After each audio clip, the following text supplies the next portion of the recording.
ஏனாமில் ஏழை மக்களுக்கு இலவச வீட்டுமனை பட்டா வழங்குவதற்கான இடங்களை அமைச்சர் மல்லாடி கிருஷ்ணராவ் மற்றும் புதுச்சேரி மாவட்ட ஆட்சியர் லோதுங்கன் நேரில் ஆய்வு செய்தனர். மேலும் குப்பை கிடங்கை இடமாற்றம் செய்வது மற்றும் புதிய நீதிமன்ற கட்டிடம் அமைப்பது குறித்து ஆலோசனை நடத்தப்பட்டது. புதுச்சேரி மாவட்ட ஆட்சியர் லோதுங்கன் அரசுமுறை பயணமாக ஏனாம் சென்றார்.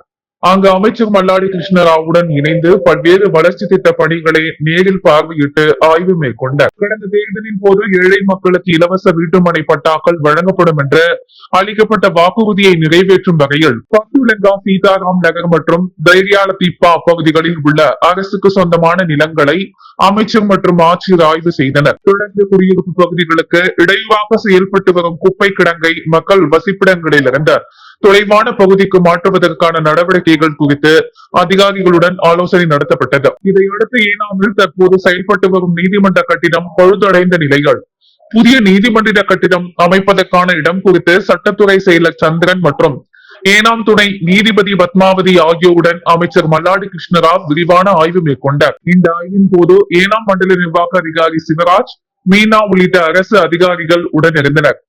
அரசு திட்டங்களை விரைவாக செயல்படுத்த தேவையான நடவடிக்கைகள் குறித்த அதிகாரிகளுக்கு அமைச்சர் ஆலோசனைகளையும் வழங்கினார். புதுச்சேரி ஒப்பளம் இந்திரா காந்தி விளையாட்டு அரங்கில் அக்னி வீரர் ஆள் சேர்ப்பு முகாம் இன்று தொடங்கியது. ஆகஸ்ட் 10 வரை நடைபெறும் இந்த முகாமில் தமிழ்நாடு மற்றும் புதுச்சேரியை சேர்ந்த ஆயிரக்கணக்கான விண்ணப்பதாரர்கள் பங்கேற்று பல்வேறு தேர்வுகளை எதிர்கொள்கின்றனர். இந்திய ராணுவத்தின் அக்னி வீரர் ஆட்சேர்ப்புக்கான முகாம் புதுச்சேரி உப்பளம் இந்திரா காந்தி விளையாட்டு அரங்கில் இன்று காலை தொடங்கியது. ஆகஸ்ட் 10 வரை நடைபெறும் இந்த ஆள் சேர்ப்பு முகாமில் தமிழ்நாட்டின் சென்னை, செங்கல்பட்டு, காஞ்சிபுரம், திருவள்ளுவர், வேலூர், ராணிப்பேட்டை, திருப்பத்தூர், திருவண்ணாமலை, கடலூர், விழுப்புரம், கள்ளக்குறிச்சி ஆகிய 11 மாவட்டங்களை சேர்ந்த விண்ணப்பதாரர்களுடன் புதுச்சேரி மாவட்ட இளைஞர்களும் பங்கேற்றுள்ளனர். மேலும் சிப்பாய், pharma, soldier, nursing assistant, veterinary, health education மற்றும் religious teacher union commission officer உள்ளிட்ட மத்திய பிரிவுகளுக்கான ஆந்திர பிரதேசம், தமிழ்நாடு, தெலுங்கானா மற்றும் புதுச்சேரியை சேர்ந்த விண்ணப்பதாரர்களும் முகாமில் பங்கேற்றுள்ளனர். முகாமில் உடல் தகுதி தேர்வு, உடல் அளவீட்டு தேர்வு மற்றும் மருத்துவ பரிசோதனைகள் நடைபெற்று வருகின்றன. தேர்வில் பங்கேற்க வந்த விண்ணப்பதாரர்களின் கல்வி சான்றிதழ்கள், இருப்பிட சான்றிதழ், ஆதார் அட்டை, புகைப்படங்கள் மற்றும் தேவையான பிற ஆவணங்கள் சரிபார்க்கப்பட்ட பின்னரே தேர்வுக்கு அனுமதி வழங்கப்பட்டது. அக்னி வீரர் ஆள் சேர்ப்பு முகாமையொட்டி உப்பளம் இந்திரா காந்தி விளையாட்டு அரங்கை சுற்றியுள்ள பகுதிகளில் பலத்த போலீஸ் பாதுகாப்பு போடப்பட்டு பாதுகாப்பு ஏற்பாடுகள் தீவிரமாக மேற்கொள்ளப்பட்டுள்ளன. புதுச்சேரி முதலமைச்சர் ரங்கசாமியின் பிறந்த நாளை முன்னிட்டு புதுச்சேரி நகரம் முழுவதும் ரசிகர்களின் கற்பனையை வெளிப்படுத்தும் பிரம்மாண்ட பேனர்கள் கவனம் ஈர்த்து வருகின்றன. கடவுள் தோற்றம் முதல் திரையுலக ஹீரோக்கள் வரை பல்வேறு தோற்றங்களில் முதலமைச்சர் ரங்கசாமியை சித்தரித்துள்ள பேனர்கள் சமூக வலைதளங்களிலும் பொதுமக்கள் மத்தியிலும் பேசும் பொருளாக மாறியுள்ளன. வருகின்ற ஆகஸ்ட் 4 புதுச்சேரி முதல்வர் ரங்கசாமியின் பிறந்த நாள் கொண்டாட்டம் பட உள்ளது. இதையொட்டி அவரது ஆதரவாளர்கள், தொண்டர்கள் மற்றும் சட்டமன்ற உறுப்பினர்கள் சார்பில் நகரம் முழுவதும் ஏராளமான வாழ்த்து பேனர்கள் வைக்கப்பட்டுள்ளன. ஒவ்வொரு ஆண்டும் முதலமைச்சரை தனித்துவமான தோற்றங்களில் சித்தரித்த பேனர்கள் வைப்பது வழக்கமாக இருந்து வருகிறது. அந்த வகைகள் இந்த ஆண்டும் கடவுள் உருவம், பெருந்தலைவர் காமராஜர் தோற்றம், ஜனநாயக நாயகன், கருப்பு ஹீரோ உள்ளிட்ட பல்வேறு கருப்பொருள்களில் ரங்கசாமி இடம்பெற்றுள்ளார். அது மட்டுமில்லாமல் ரஜினிகாந்த், விஜய், அஜித், சூர்யா, அல்லு அர்ஜுன் உள்ளிட்ட முன்னணி நடிகர்களின் திரைப்பட கெட்டப்புகளை ஒத்த வடிவமைப்பிலும் பல பேனர்கள் வைக்கப்பட்டுள்ளன. குறிப்பாக நடிகர் விஜய் நடித்த திரைப்படங்களில் இடம்பெற்ற கதாபாத்திரங்களுடன் முதலமைச்சர் ரங்கசாமியை ஒப்பிட்டு வடிவமைக்கப்பட்ட பேனர்களும் சட்டப்பேரவையில் அவர் மேற்கொண்ட செயல்பாடுகளை திரைப்பட காட்சிகளுடன் இணைத்து உருவாக்கப்பட்ட பேனர்களும் பொதுமக்களின் கவனத்தை வெகுவாக ஈர்த்து வருகின்றன. முதலமைச்சரின் பிறந்த நாளை முன்னிட்டு நகரம் முழுவதும் காட்சியளிக்கும் இந்த வண்ணமயமான பேனர்கள் புதுச்சேரியில் தற்போது திருவிழா சூழலை உருவாக்கியுள்ளது. குழந்தையின் ஆரோக்கியமான எதிர்காலத்திற்கு தாய்ப்பாலே முதல் முதலீடு என்ற விழிப்புணர்வை வலியுறுத்தும் வகையில் புதுச்சேரி லாசுப்பேட்டை அரசு ஆரம்ப சுகாதார நிலையத்தில் நடைபெற்ற உலக தாய்ப்பால் வார விழாவை அமைச்சர் VP சிவக்கொழுந்து தொடங்கி வைத்தார். உலக தாய்ப்பால் ஊக்குவிப்பு வாரத்தை முன்னிட்டு புதுச்சேரி லாசுப்பேட்டை அரசு ஆரம்ப சுகாதார நிலையம், ஸ்ரீ சப்தகிரி அறக்கட்டளை, தாய்ப்பால் ஊக்குவிப்போர் கூட்டமைப்பு மற்றும் ஸ்ரீ அன்னை நுகர்வோர் பாதுகாப்பு அமைப்பு ஆகியவை இணைந்த விழிப்புணர்வு நிகழ்ச்சியை நடத்தினர். நிகழ்ச்சிக்கு ராதாமுத்து வரவேற்புரை ஆற்றினர். லாசுப்பேட்டை தொகுதி சட்டமன்ற உறுப்பினரும் அமைச்சருமான வி பி சிவக்கொழுந்து மற்றும் ஸ்ரீ சப்தகிரி அறக்கட்டளை பொதுப்பாளர் வி பி எஸ் ரமேஷ்குமார் ஆகியோர் விழாவை தொடங்கி வைத்து சிறப்புரை ஆற்றினர். தொடர்ந்து ஆரம்ப சுகாதார நிலையத்தின் முதன்மை மருத்துவர் முரளி விழாவின் நோக்கத்தை விளக்கி பேசினார். சமுதாய நல செவிலியர் நந்தினி மற்றும் ஆரம்ப சுகாதார நிலைய மருத்துவர் பத்மினி ஆகியோர் சிறப்பு விருந்தினர்களாக கலந்து கொண்ட குழந்தைகளின் ஆரோக்கிய வளர்ச்சியில் தாய்ப்பாலின் அவசியம் மற்றும் அன்ன பிரச்சனத்தின் முக்கியத்துவம் குறித்து விளக்கம் அளித்தனர். இந்த நிகழ்ச்சியில் இணை ஒருங்கிணைப்பாளர் திருநாவுக்கரசு உள்ளிட்ட பலர் கலந்து கொண்டனர். தொடர்ந்து நடைபெற்ற வினாடி வினா போட்டியில் பங்கேற்பாளர்கள் ஆர்வமுடன் பங்கேற்றனர். இறுதியாக தேசிய நல்லாசிரியர் திலகவதி நன்றி உரையாற்ற உலக தாய்ப்பால் வார விழா சிறப்பாக நிறைவடைந்தது. புதுச்சேரி லாசுப்பேட்டை அசோக் நகரில் உள்ள அருள்மிகு செல்வ சக்தி விநாயகர் ஆலய ஆடி மாத பிரம்மோற்சவ சிறப்பு ஐஸ்வர்ய பூஜையில் சப்தகிரி அறக்கட்டளை பொறுப்பாளர் வி பி எஸ் ரமேஷ்குமார் கலந்து கொண்ட சுவாமி தரிசனம் செய்தார். புதுச்சேரி லாசுப்பேட்டை அசோக் நகரில் அமைந்துள்ள அருள்மிகு செல்வ சக்தி விநாயகர் ஆலயத்தில் ஆடி மாத பிரம்மோற்சவ விழாவையொட்டி ஐஸ்வர்ய லட்சுமிக்கு சிறப்பு ஐஸ்வர்ய பூஜை வெகு விமர்சையாக நடைபெற்றது. இதையொட்டி பல்வேறு வாசனை திரவியங்களால் சிறப்பு அபிஷேகம் செய்யப்பட்டு மகா தீபாரதனை நடைபெற்றது. இதில் ஏராளமான பக்தர்கள் கலந்து கொண்டு ஐஸ்வர்ய லட்சுமியை தரிசித்து வழிபட்டனர். விழாவில் சிறப்பு அழைப்பாளர்களாக சப்தகிரி அறக்கட்டளை பொறுப்பாளர் வி பி எஸ் ரமேஷ்குமார் கலந்து கொண்டு சுவாமி தரிசனம் செய்தார். அவருக்கு ஆலய நிர்வாகம் சார்பில் பொன்னாடி அணிவித்து மாலை சூட்டி சிறப்பான வரவேற்பு அளிக்கப்பட்டது. ஆடி மாத பிரம்மோற்சவத்தை முன்னிட்டு நடைபெற்ற இந்த சிறப்பு வழிபாட்டில் ஏராளமான பக்தர்கள் பங்கேற்று இறையூறலை பெற்றனர்.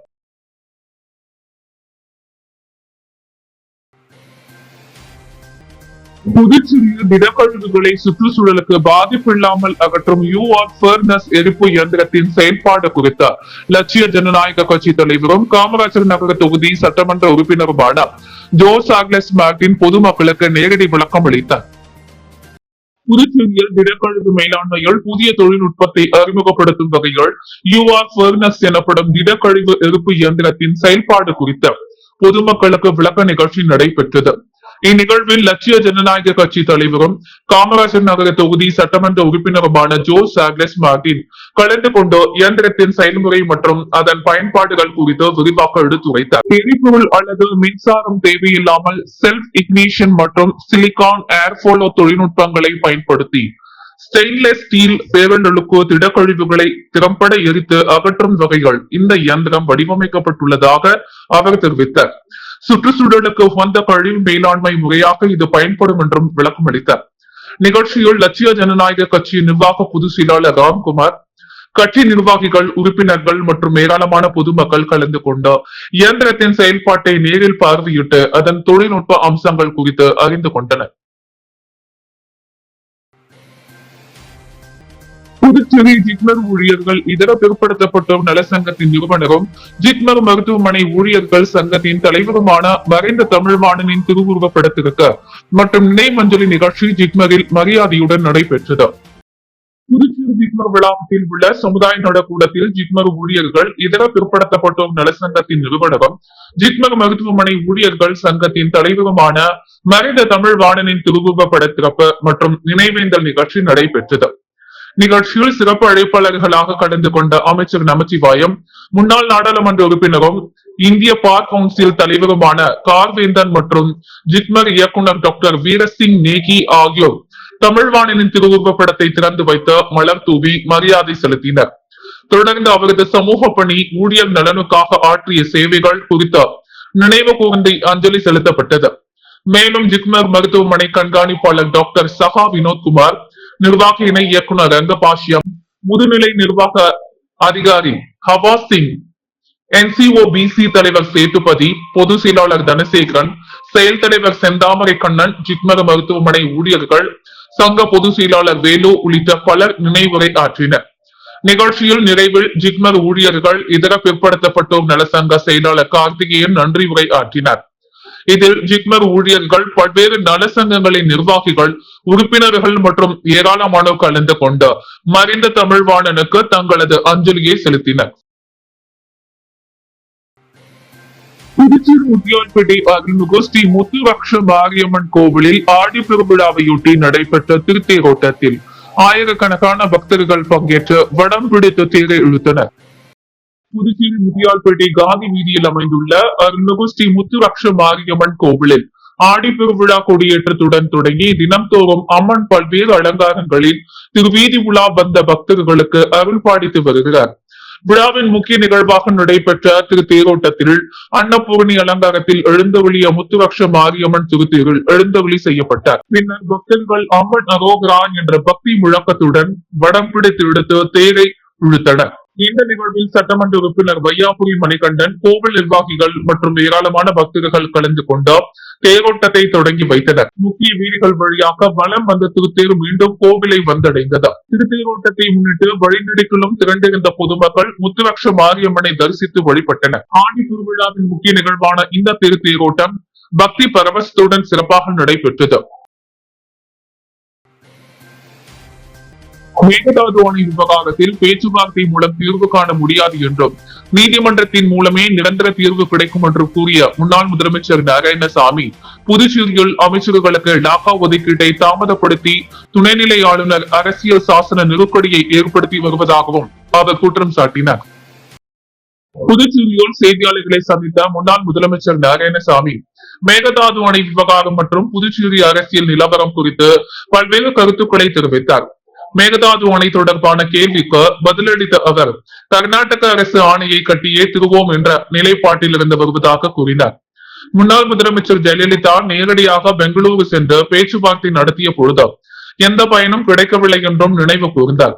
காவிரி நீர் விவகாரத்தில் தமிழக முதல்வர் விஜய் கர்நாடகா சென்று பேச்சுவார்த்தை நடத்துவது குறித்து எழுப்பப்பட்ட கேள்விக்கு பதிலளித்த நாராயணசாமி, இந்த பிரச்சனைக்கு பேச்சுவார்த்தை மூலம் தீர்வு காண முடியாது என்றும் நீதிமன்றத்தின் மூலமே நிரந்தர தீர்வு கிடைக்கும் என்றும் தெரிவித்தார். தொடர்ந்து புதுச்சேரி அரசியல் நிலவரம் குறித்து பேசிய அவர், அமைச்சர்களுக்கு லாகா ஒதுக்கீடு தொடர்பான கோப்பை துணைநிலை ஆளுநர் ஏன் நிறுத்தி வைத்துள்ளார் என்பது தெரியவில்லை என்றும், அரசியல் அமைப்பு சட்டத்தை மீறி செயல்படுவதாக குற்றம் சாட்டிய அவர், துணைநிலை ஆளுநர் பதவியை ராஜினாமா செய்ய வேண்டும் என்றும் வலியுறுத்தினார்.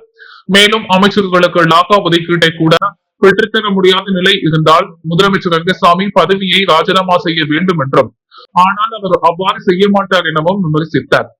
துணைநிலை ஆளுநர் பாஜகவுக்கு ஆதரவாக செயல்பட்டு லாகா ஒதுக்கீட்டுக்கு ஒப்புதல் அளிக்காமல் புதுச்சேரியில் அரசியல் சாசன நெருக்கடியை உருவாக்கி உள்ளதாகவும் நாராயணசாமி குற்றம் சாட்டினார்.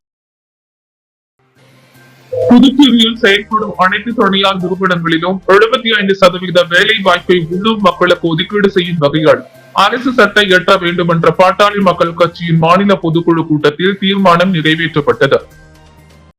பாட்டாளி மக்கள் கட்சியின் மாநில பொதுக்குழு கூட்டம் மாமல்லபுரத்தில் கட்சித் தலைவர் அன்புமணி ராமதாஸ் தலைமையில் நடைபெற்றது. இந்த கூட்டத்தில் நிறைவேற்றப்பட்ட 30வது தீர்மானத்தை புதுச்சேரி மாநில அமைப்பாளர் கிழக்கு மண்டலம் கோபி என்ற கோபாலகிருஷ்ணன் வாசித்தார். அந்தந்த தீர்மானத்தில் புதுச்சேரி மாநிலத்தில் செயல்பட்டு வரும் அனைத்து தனியார் தொழிற்சாலைகள், தொழில் நிறுவனங்கள் மற்றும் வணிக நிறுவனங்களில் உள்ள வேலை வாய்ப்புகளில் குறைந்தபட்சம் 75% உள்ளூர் மக்களுக்கு ஒதுக்கீடு செய்யும் வகைகள் அரசு உடனடியாக சட்டம் இயற்ற வேண்டும் என்று வலியுறுத்தப்பட்டுள்ளது. புதுச்சேரி இளைஞர்களின் வேலை வாய்ப்பு உரிமையை பாதுகாத்து அவர்களுக்கு முன்னுரிமை வழங்க நோக்கிலேயே இந்த தீர்மானம் கொண்டு வரப்பட்டதாகவும் பொதுக்குழு உறுப்பினர்கள் ஒருமனதாக அதை நிறைவேற்றியதாகவும் கூட்டத்தில் தெரிவிக்கப்பட்டுள்ளது. வில்லியனூர் காவல் நிலையத்தில் டிஐஜி சத்யசுந்தரம் தலைமையில் நடைபெற்ற மக்கள் குறைகேட்பு கூட்டத்தில் பொதுமக்களின் குறைகளை நேரடியாக கேட்டு உடனடி நடவடிக்கைக்கு உத்தரவு பிறப்பிக்கப்பட்டது. புதுச்சேரியில் பொதுமக்களின் நலனை உறுதி செய்த சட்டம் ஒழுங்கை மேலும் வலுப்படுத்தும் நோக்கில் காவல்துறை பல்வேறு நடவடிக்கைகள் மேற்கொண்டு வருகிறது. அதன் ஒரு பகுதியாக வில்லியனூர் காவல் நிலையத்தில் புதுச்சேரி காவல்துறை டிஐஜி சத்யசுந்தரம் தலைமையிலும் மேற்கு காவல் கண்காணிப்பாளர் சுப்பிரமணியன் முன்னிலையிலும் மக்கள் குறைகேட்பு கூட்டம் நடைபெற்றது. இந்த கூட்டத்தில் கலந்து கொண்ட பொதுமக்கள் தங்களது பிரச்சனைகள் மற்றும் கோரிக்கைகளை வாய்மொழியாகவும் எழுத்துப்பூர்வ மனுக்களாகவும் அதிகாரிகளுடன் சமர்ப்பித்தனர். புகார்களை நேரில் கேட்டறிந்த டிஐஜி சத்யசுந்தரம் சம்பந்தப்பட்ட காவல்துறை அதிகாரிகளுடன் ஒவ்வொரு மனுவின் மீதும் தீவிர விசாரணை மேற்கொண்டு உரிய நடவடிக்கை எடுக்க வேண்டும் என்றும் காவல் ஆய்வாளர்கள் மற்றும் உதவி ஆய்வாளர்களுக்கு உத்தரவிட்டார்.